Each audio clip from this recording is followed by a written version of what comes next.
በስመ አብ ወወልድ ወመንፈስ ቅዱስ አሃዱ አምላክ አሜን። አንድ አምላክ በሚሆን በአብ በወልድ በመንፈስ ቅዱስ ስም ህዳር 8 በዚህች ቀን ስጋ የሌላቸው የአርባዕቱ እንስሳ በዓላቸው ሆነ። እሊህም መንበሩን የሚሸከሙ የእግዚአብሔር ሰረገላዎቹ ናቸው።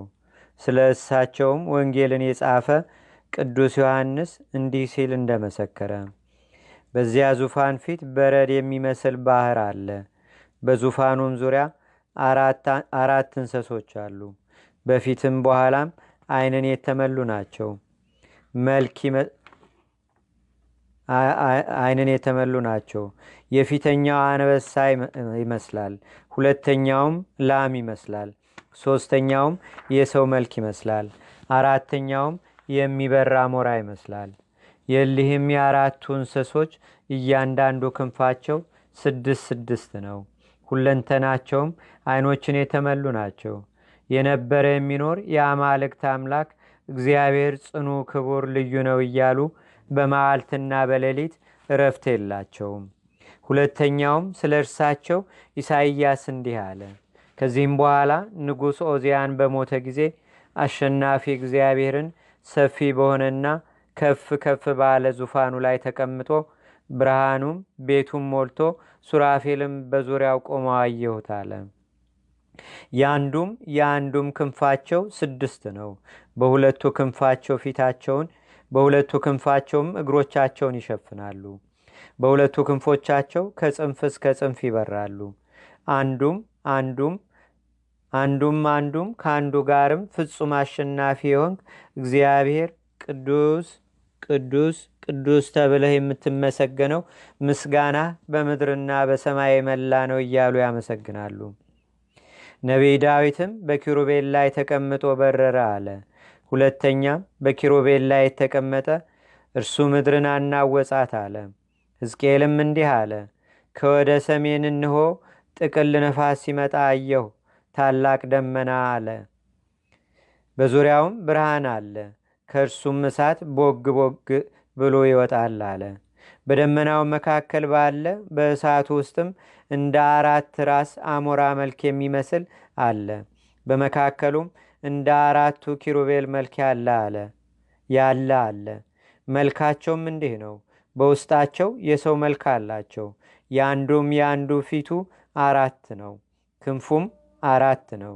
እግራቸውም የቀና ነው፣ ከእግራቸውም ክንፍ አላቸው። ሰኮናቸው ግን እንደ ላም ሰኮና ነው። ከሱም እሳት ቦግ ቦግ ይላል፣ እንደ ጋለ ብረትም ፍንጣሪም ይበራል። ወንጌላዊ ቅዱስ ዮሐንስም ዳግመኛ እንዲህ አለ። በዚያው ዙፋን ዙሪያ የብዙ መላእክትን ድምፅ የእንስሶችንም የእነዚያ አለቆችንም ቃል ሰማው። ቁጥራቸውም 1000 አለቆች ያሏቸው የብዙ ነው። ለዚያ ለተገደለው በግ ኃይልን፣ ባለጸግነትን፣ ጥበብን፣ ጽናትን፣ መንግስትን፣ ክብርን፣ ጌትነትን፣ ምስጋናን ገንዘብ ሊያደርግ ይገባዋል ብለው በታላቅ ቃል ተናገሩ።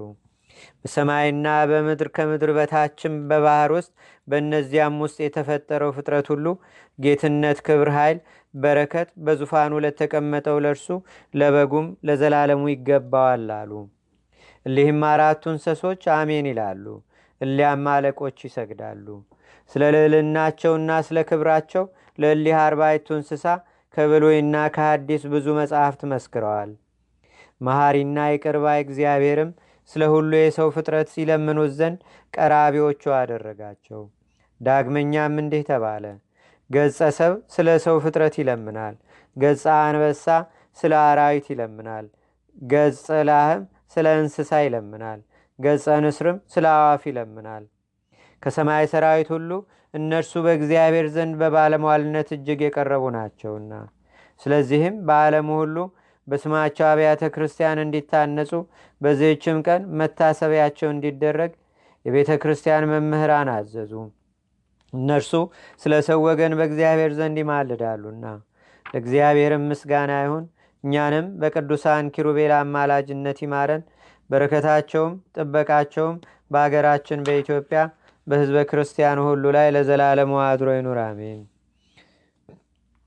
ሰላም ለክሙ ኪሩባውያን አፍራሱ ለመሃይምን ወጻድቅ እንተ ወርቅ አክሊለ ርእሱ ሃበዝ አምላክ ዘትጸውርዎ በአትሮንሱ ለለጌገዮ ወለለሂ አበሱ ሰአሉ መድኃኒተ ወምህረተ ህሱም መንገለፈለሱ ወሆሩ አበዊሃ ዘቀደሙ መንገለፈለሱ ወሆሩ አበዊሃ ዘቀደሙ ለእግዚ ክብራ ዘመጻ በበዓልክሙ ኪሩባውያን አፍራሰ ንስለክሙ ነጽርዋ ከመትርኤ ሃበ መፍቅደ ወልድ እሙ እስመ ብዙሃት አይንት ለክሙ።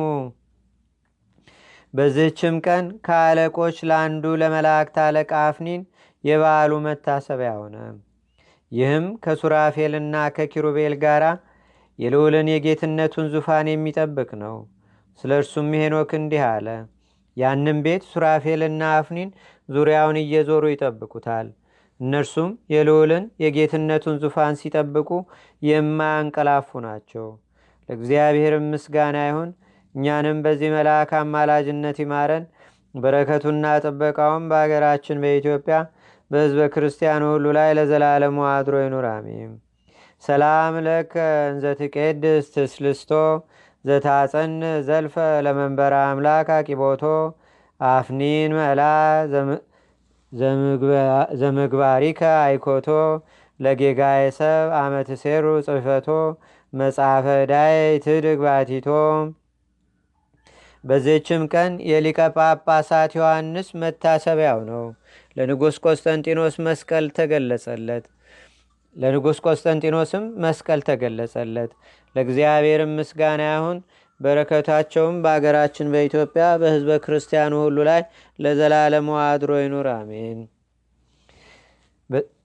ሰላም ለቆስጠንጢኖስ መንፈሰ ልቡና ዘአጥበቦ በአሚነ ክርስቶስ ይጽና ወይ አስተራት ህዝቦ በዛቲ ዕለት አምሳለ ከዋክብት በተማይትቦ በዲባ አራቱ እንዛ አለው ሰኪቦ በፈለገ ባዶ ርእየ ወነጸረ ጸልቦ። በዝችም ቀን የአረማዊ መኮንን ልጅ የነበረ አባ ቅፍሮንያ አረፈ። ከዕለታትም በአንዲቱ ስሙ መርቆሪዎስ የሚባል መነኮስ ከአባ ጳኩሚስ ገዳም ወደ አገሩ መጣ። እርሱ ክርስቲያን እንደሚሆን በእርሱ ላይም ትንቢት ተናገረ። ከጥቂት ወራትም በኋላ ገዳማትን ሊያጠፋ ምርኮንም ሊማርክ ሰራዊቱንም ሰብስቦ ወደ ግብፅ አገር ዘመተ። ወደ አባ ጳኩሚስም ገዳም በደረሰ ጊዜ አበምኔቱ ወደ እርሱ ወጥቶ እኔ ነኝ አለው። ቅፍሮንያም ሰምቶ አበምኔቱን ለብቻው አግልሎ እንዲያጠምቀውና የምንኩስናንም ልብስ እንዲያለብሰው ለመነው። አበምኔቱም እሺ በጎ አለው። ከዚህም በኋላ ሰራዊቱ ወደ አገራቸው በተመለሱ ጊዜ ብቻውን ቀረ። በዚያንም ጊዜ የምንኩስናን ልብስ ለበሰ። ተጋድሎውንም በጾምና በመጸለይ ጀመረ። ሰይጣንም በእርሱ ላይ ቀንቶ ነገረ ሰሪ አስነሳበት። በመኳንንቱም ዘንድ ወነጀለው። እነርሱም አገራችንን ያጠፋ የመኮንን ልጅ ከዚህ አለ ብለው ገዳሙን ከበቡ። እግዚአብሔርም ሰወረው። ባጡትም ጊዜ ነገረ ሰሪውን ገደሉት። ይህም ቅዱስ በገድ ተጠምዶ ኖረ። በየ7 ቀንም ይጾማል። ያለ መራራ ደንጓሬም አይመገብም። በዚያም ወራት የምድር አውሬ እንስሶቻቸውን እየገደለ በገዳሙ ላይ ጥፋትን አደረሰ። አባ ቅፍሮንያም ወደ እርሱ መጥቶ እንደ በግ ይዞ አሰረው። 10 ዓመትም ቆይቶ ሞተ። ቅዱስ ቅፍሮንያም የእግዚአብሔር መልአክ እየመራው ወደ ኢየሩሳሌም ሄደ። በአንዲትም ቀን ደረሰ። በዚያም ታላቅ ምስጢርን አየ። ከከበሩ ቦታዎችም ተባርኮ ወደ መኖሪያው ተመልሶ በሰላም አረፈ። ለእግዚአብሔርም ምስጋና ይሁን። በረከቱም በአገራችን በኢትዮጵያ በሕዝበ ክርስቲያኑ ሁሉ ላይ ለዘላለሙ አድሮ ይኑር፣ አሜን።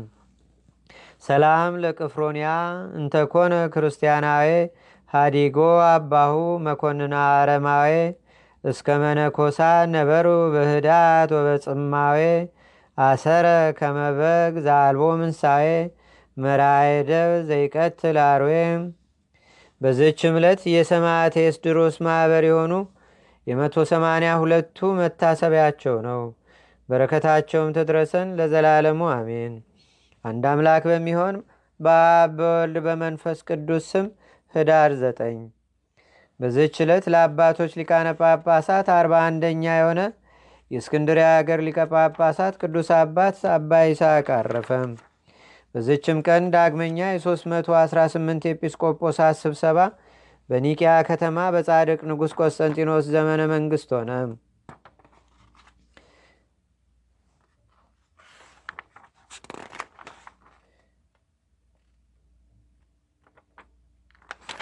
ለእግዚአብሔርም ምስጋና ይሁን። እኛንም በቅዱሳን መላእክት፣ ጻድቃን፣ ሰማዕታት፣ ደናግል፣ መነኮሳት፣ አበው ቀደምት ይልቁንም በሁለት ወገን ድንግል በምትሆን በእመቤታችን በቅድስተ ቅዱሳን በድንግል ማርያም ረድኤትና በረከት አማላጅነቷን በአገራችን በኢትዮጵያ በሕዝበ ክርስቲያን ሁሉ ላይ ለዘላለሙ አድሮ ይኑር፣ አሜን። ዛቅረብኩ ማሌታ ዘኪራ ይላፈ ምለተዘምዱከ ዘልፈ ለላነብብ ተወከብ ዘንዴቴ መጽሐፈ እንተረሰይ ከእግዚኦ ጸሪቀ መለት ውኩፈ ምላቡ ውላን ዘተርፈ ነቢያት፣ ቅዱሳን፣ ዋርያት፣ ሰባኪያን፣ ሰማዕቶ፣ ጻድቃን፣ ደናገል፣ አዲ ወመነኮሳት ኢራን ባርኩ ባርኮ ጉባኤ ዛቲ መካን እስከ አረጋዊ ሊቅ ኑስ ህፃን ለዘጻፎ በክርታስ ወለዛ ጻፎን ዘይደርስ ለዛ አንበቦ ለዘተርጎሞ በልሳን አዲስ ወለዘሰማ ቃሎ በእዝነ መንፈስ በጸሎተሙ ማርያም አራቂተ ኩሉም ባይ ስቡረ ይማረነ ኢየሱስ ክርስቶስ አቡነ ዘበሰማ